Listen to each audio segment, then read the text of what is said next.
د وفاقي حکومت لخوا د افغان سټیزن کارت لرونکو افغانانو ته پاکستان نه وتلو لپاره د روانې میاشتې یو 13 تاریخ ډیډلاین ورکولو سره د کوز او بردیر څلور افغان کډوالو کیمپونو چکدرات تیمرګره منډه او بردیر سندرول کې مشته دغه کارت لرونکي افغانان د تشویش ښکار کړي دي.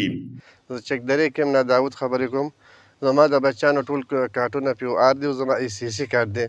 دو حکومت نه زه دا مطالبه کوم چې موږ ته دا کم ټایم راکړی دی. په دې کې خو موږ روزګاران یو، تقریبا دلته پیدایش 15 کاله زموږ عمر دی، دلته کاروبار کوو د 15 نه. اوس دا روژه دې نه بعد د خیره د اختر، نو په دې کې خو موږ هېڅ شی نشو کولی. روژه ده اوس موږ له د باید چې ټیم راکړي چې کالي یا 2 کاله ټیم دې موږ له راکړی شي چې موږ د خپل روزګار راغونډ کړو. د خپل موږ چا قرضونه دي هغوی خپل قرضونه ورکړو.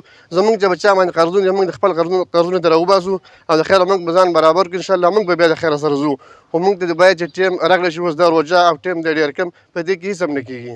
زه د ټولو د دې کیم د چکدرې په نمایندګۍ باندې میډیا په واسطه باندې زموږ د اواز تاسې واورئ چې دا وخت لنډ تنګ دی، موږ نشو کولی. بچي هم دلته تعلیم کوي، زنانه دي هلته تعلیم پې بند دی او موږ خواهش لرو چې موږ له مناسب ټایم راکړی شي. موږ دا وطن به خامخا به خپل وطن ته ځو او ویسارېږو به نه، خو یو مناسب ټایم باندې. غم خادم دلته شریکه ده، دوکانداریانې دي، روزګارونه دي، قرضونه دي، په موږ د خلکو پیسې دي، په خلکو هم پیسې پورې دي. نو زما همدغه خواست دی چې موږ سره مناسب ټایم راکړی شي چې موږ لاړ شو د خیره سره. چې د 31 تاریخ ته به تاسو د دې ځای نه ځئ، نه هغلته زموږ څه روزګار شته او نه دلته دغه د لاسو خپو مزدوري کوو او لګئ. اوس راته وایي چې 31 تاریخ ته وځئ. 31 تاریخ ته موږ څنګه لاړ شو؟ دلته زموږ مزدوري او کار روزګار داسې په ساو پروت دی. په کار دا ده چې زموږ سره د حکومت یا لاس واړی په قاعده چې زموږ هغه لار او دغه پیسې ده شي، او که داسې نه مشکل له موږ به مر قبول کړو، خو داسې نه شو تللی. نه دغسې معذوره یم، بله لار مې نشته. ماشاءالله 2 بچي مې دي او هغه هم داسې دي چې د ګټې وټې نه دي.